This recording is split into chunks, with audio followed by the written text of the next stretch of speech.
Hello students, जैसा कि हमने अपने पिछले वीडियो में कहा था कि हम मॉक सीरीज का सेकंड पार्ट भी लेकर के आएंगे जिसमें हम जो भी इंपॉर्टेंट जीटी के एमसीक्यूज होंगे उनको डिस्कस करेंगे और आपके लिए एक आइडिया लग जाएगा कि आपको कौन से सेक्शंस पे टारगेट करना है और कौन से सेक्शंस पे थोड़ा सा कम फोकस करना है और प्रायोरिटाइज कर लेंगे आप अपनी प्रिपरेशन को।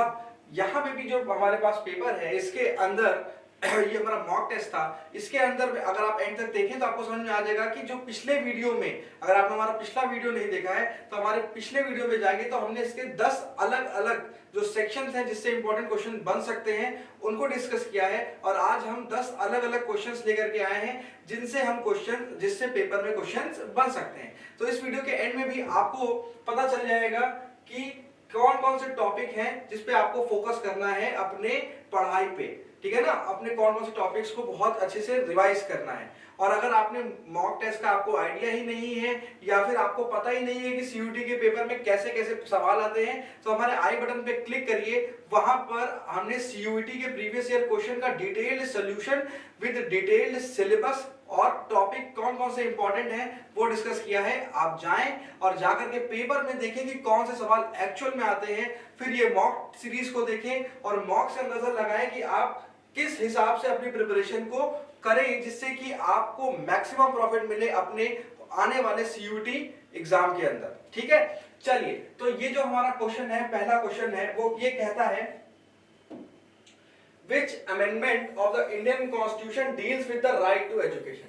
ठीक है, लास्ट ईयर जो पीवाईक्यू जो हमने जब कराया था तो लास्ट ईयर ये मैच द कॉलम में आए थे अलग अलग अमेंडमेंट्स और अलग अलग उनसे कौन कौन से अमेंडमेंट हुए थे, ठीक है। तो नंबर्स एक तरफ था और उनसे हुआ क्या था वो एक तरफ था, ठीक है। तो उसी के हिसाब से हमने जो है एक मॉक अपना जो पेपर बनाया था जिसको हमारे ऑनलाइन स्टूडेंट्स ने भी दिया है और हमारे ऑफलाइन स्टूडेंट्स ने भी दिया है। और अगर आप भी ये पेपर लेना चाहते हैं तो हमारा नंबर है 6394487896, वो हमारे कॉर्नर में है।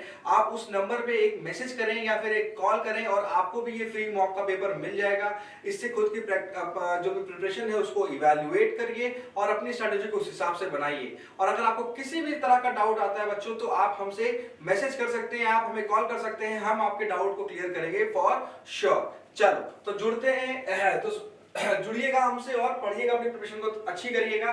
बढ़ते हैं हमने अपने पहले क्वेश्चन की तरफ। Which amendment of the Indian constitution deals with the right to education?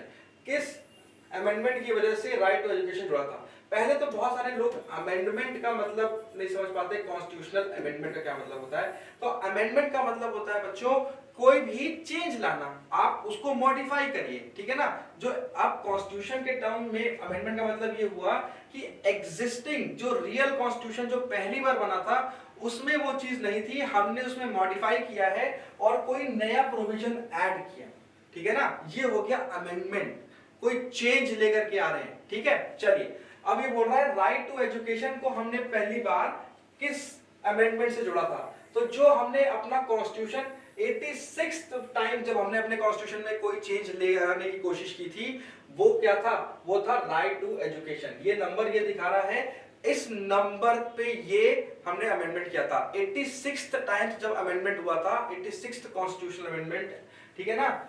उसमें क्या हुआ? उसमें हमने राइट टू एजुकेशन जोड़ा। अब ये देखो, ये तो हो गया एक स्टैटिक क्वेश्चन पॉलिटी का, ठीक है। अब करंट में अभी एक बिल पास हुआ है, नारी शक्ति वंदन अधिनियम। इसमें 33% वुमेन की सीट रिजर्व की गई है, 33%, और ये है हमारा 106th कॉन्स्टिट्यूशनल अमेंडमेंट, ठीक है। 106th constitutional amendment. अब ये हो गया हमारा करंट का न्यूज। अगर ये क्वेश्चन होता तो मैं आपको ये करवाता, अब ये क्वेश्चन है तो मैंने आपको ये करवा दिया, ठीक है। और ये सारे क्वेश्चन जो हैं हमारे सीयूटी के जो पीवाईक्यू हैं उन पे बेस्ड हैं, एकदम उसी फ्लो में, उसी लाइन में। चलिए बढ़ते हैं अपने अगले क्वेश्चन की तरफ। Which term is used to describe, यहां पे थोड़ा सा चेंज कर लीजिएगा, which term is used to describe beginning of the constitution, ठीक है ना, ठीक है ना। Which term is used to describe beginning of the constitution? Constitution में से जिससे चीज से बिगिन होता है, जहां पे कॉन्स्टिट्यूशन का एक तरह से कह सकते हैं आप इंडेक्स लिखा हो, कॉन्स्टिट्यूशन क्यों जरूरी है वो लिखा हो, ठीक है ना, तो वो क्या होता है, क्या वो इंट्रोडक्शन कहलाता है, क्या वो फॉरवर्ड कहलाता है, क्या वो प्रोलॉग कहलाता है, या फिर वो प्रीएम्बल कहलाता है, ठीक है। बाकी तीनों चीजें बुक के लिए इंपॉर्टेंट है। कॉन्स्टिट्यूशन के लिए बहुत ही स्पेसिफिक टर्म यूज होता है, वो होता है preamble of the Indian constitution. Preamble of the Indian constitution एक ऐसी चीज है जो पूरा कॉन्स्टिट्यूशन क्या करना चाहता है, what is the goal of the constitution of India, या फिर what will be the goal of the people of this country, वो डिफाइन करता है। एक देश को किस डायरेक्शन में लेके जाना है वो डिफाइन क्या करता है, प्रीएम्बल। और उसके स्टेप्स कहां लिखे हुए हैं, उसके स्टेप्स लिखे हैं कॉन्स्टिट्यूशन में आर्टिकल के थ्रू। चलिए नेक्स्ट क्वेश्चन है हमारा, which organisation is responsible for monetary policy in India. India के अंदर मॉनेटरी पॉलिसी, मनी से रिलेटेड जो भी काम होगा वो कौन करेगा, हमारा रिजर्व बैंक ऑफ इंडिया। कौन करेगा, रिजर्व बैंक ऑफ इंडिया। बस 1 रुपए की नोट पे ये काम नहीं करता, 1 रुपए की नोट पे कौन काम करता है, मिनिस्ट्री ऑफ फिनेंस, ठीक है, ध्यान रखिएगा। 1 रुपए की नोट पे मिनिस्ट्री ऑफ फाइनेंस करता है, बाकी नोट्स जो है रिजर्व बैंक ऑफ इंडिया के हैं, ठीक है। और रिजर्व बैंक ऑफ इंडिया का हेडक्वार्टर कहां है, हेडक्वार्टर है इसका मुंबई, ठीक है। और इसके करंट गवर्नर कौन है, Shakti Kant Das. Shaktikanta Das is the current governor of RBI. बना कब था आरबीआई, 1 अप्रैल 1934। चलिए आगे बढ़ते हैं। Which of the following sectors contributes the highest to India's gross domestic product? India की जीडीपी, जीडीपी को हम कहते हैं ग्रॉस डोमेस्टिक प्रोडक्ट। क्या कहते हैं, ग्रॉस डोमेस्टिक प्रोडक्ट। अब इसमें सबसे इंपॉर्टेंट वर्ड क्या है, कीवर्ड डोमेस्टिक। मतलब इंडिया के बाउंड्री के अंदर जितना भी गुड्स एंड सर्विसेज प्रोड्यूस हो रहा है उसको हम जब कैलकुलेट करते हैं तो वो क्या बनता है, ग्रॉस डोमेस्टिक प्रोडक्ट। और उसमें सबसे ज्यादा कंट्रीब्यूट क्या एग्रीकल्चर करता है, क्या मैन्युफैक्चरिंग करता है, क्या सर्विसेज करता है, या फिर कंस्ट्रक्शन करता है। तो ये याद रखना, सबसे ज्यादा जो कंट्रीब्यूट कर रहा है वो कर रहा है हमारा मोर देन 50% वो कर रहा है हमारा सर्विस सेक्टर। अब सर्विस सेक्टर है क्या, जैसे बैंकिंग क्या है, एक सर्विस है जो आप लोगों से ले रहे हैं, ठीक है ना। टूरिज्म क्या है, एक सर्विस है। आईटी इंफॉर्मेशन टेक्नोलॉजी क्या है, सर्विस है, ठीक है ना। हॉस्पिटैलिटी क्या है, सर्विस है। तो सबसे ज्यादा कंट्रीब्यूशन किसका है, आपका सर्विस सेक्टर का, ठीक है ना। तो ये ध्यान रखिएगा, सबसे ज्यादा कंट्रीब्यूशन किसका है हमारे जीडीपी में, वो है हमारा सर्विस सेक्टर का। सर्विस सेक्टर आपका टर्शरी सेक्टर भी कहलाता है, इसे क्या कहते हैं हम, टर्शरी। ये है हमारा प्राइमरी सेक्टर, ये हमारा सेकेंडरी सेक्टर, और ये हमारा टर्शरी सेक्टर, ठीक है ना। तो टर्शरी सेक्टर में सर्विस सेक्टर का सबसे ज्यादा क्या है, कंट्रीब्यूशन है हमारे इंडियन जीडीपी में। चलिए बढ़ते हैं आगे। Which of the following is the smallest unit of matter? किसी भी मैटर का स्मॉलेस्ट यूनिट क्या है, option A atom, option B molecule, option C cell, option D electron, ठीक है। तो smallest unit of a matter is atom, ठीक है ना। जब आप बहुत सारे अगर मैटर को देखेंगे तो मैटर के अंदर भी जो छोटी चीज है वो क्या है, स्मॉलेस्ट यूनिट मैटर का क्या है, एटम, ठीक है ना, ध्यान रखिएगा। ये सही, ये हमारा साइंस का क्वेश्चन है। Which is the process by which plants make their own food? Photosynthesis, respiration, fermentation, digestion. ये बहुत ही इजी क्वेश्चन है, पर कुछ क्वेश्चंस इजी आ भी जाते हैं तो हमें ऐसा भी नहीं है कि मतलब इजी को एकदम इग्नोर मार देना है, ठीक है। तो कुछ क्वेश्चन इजी आ जाते हैं। फोटो मतलब क्या होता है, लाइट, यानी वो प्लांट्स जो खुद से अपना खाना लाइट की प्रेजेंस में बना लेते हैं, वो प्रोसेस क्या है, फोटोसिंथेसिस। और ऐसे प्लांट्स को हम कहते क्या है, ऑटोट्रॉफ्स, ठीक है ना। वो सारे, ठीक है ना, वो सारे लोग या वो सारे चीजें जो अपना खाना खुद से बना सकती हैं उनको क्या कहते हैं हम, ऑटोट्रॉफ्स, ठीक है ना। तो प्लांट्स हैं ग्रीन जिसके अंदर क्लोरोफिल है, ठीक है ना, जनरली वो क्या है, वो हमारे सारे ऑटोट्रॉफ्स हैं। हम लोग क्या है, डिपेंडेंट है उनके ऊपर, ठीक है। चलिए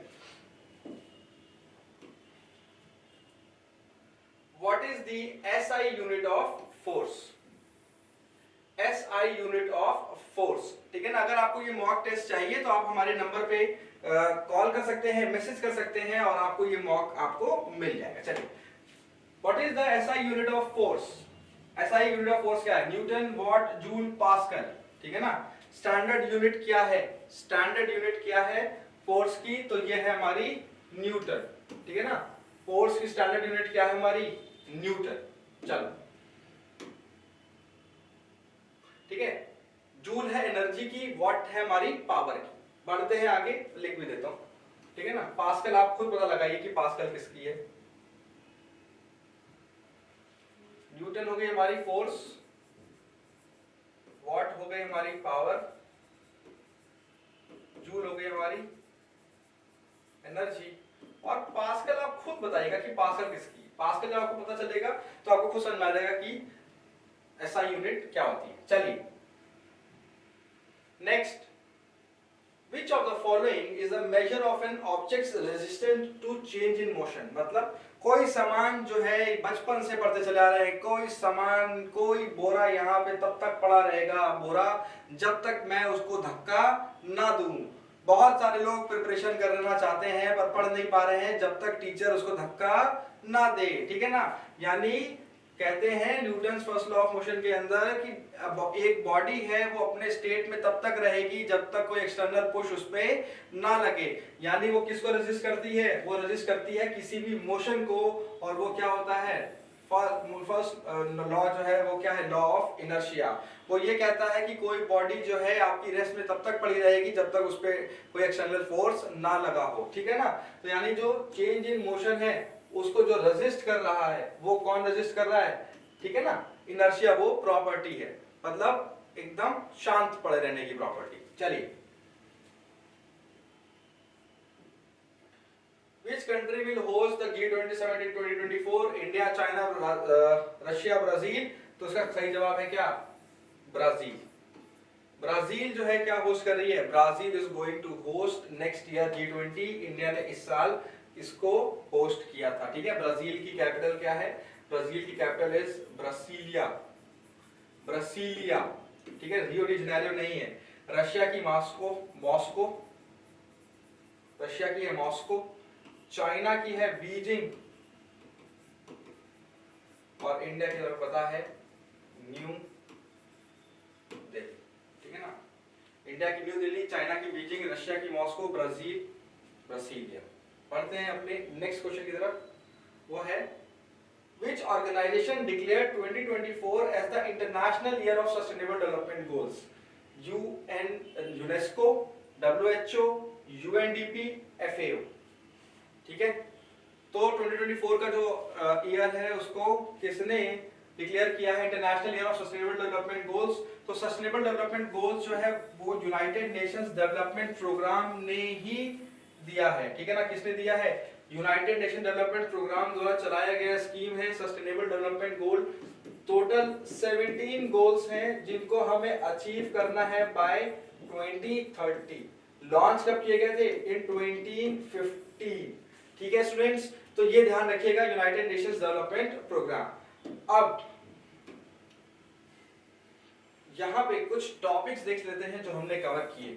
हमने कवर किया साइंस की यूनिट्स, ठीक है ना, बहुत इंपॉर्टेंट हो जाता है। उसके बाद हमने किया कॉन्स्टिट्यूशन, अमेंडमेंट, प्रीएम्बल, काफी इंपॉर्टेंट हो जाता है, ठीक है। सबसे एंड में हमने क्वेश्चन सॉल्व किए current affairs. Once again a very very important section, ठीक है। तो साइंस, कॉन्स्टिट्यूशन, करंट अफेयर्स, ये कुछ ऐसे टॉपिक हैं जो पेपर में आपके आएंगे ही आएंगे, ठीक है। तो अगर आपको ये कंटेंट बढ़िया लग रहा है तो इसको लाइक करें, सब्सक्राइब करें। हम और सारे क्वेश्चन आपको लगातार प्रैक्टिस कराएंगे। सीयूटी यूजी 2024 की जिसकी डेट्स आ चुकी हैं 15 मई से लेकर के 31 मई तक, उसकी जो जनरल टेस्ट की प्रिपरेशन हम करा रहे हैं, और आपको जो है ये सारा मॉक टेस्ट उस नंबर पे एक बार कॉल या मैसेज करने पे फ्री ऑफ कॉस्ट अवेलेबल होगा। जैसे कोई अपडेट आती है मैं वापस से आपके सामने आऊंगा, हम नए न्यूज को डिस्कस करेंगे और तब तक आप खूब खुश रहें, स्वस्थ रहें, मस्त रहें और पढ़ते रहें अपने ड्रीम कॉलेज के लिए। तब तक मिलते हैं अगले वीडियो में। Bye bye.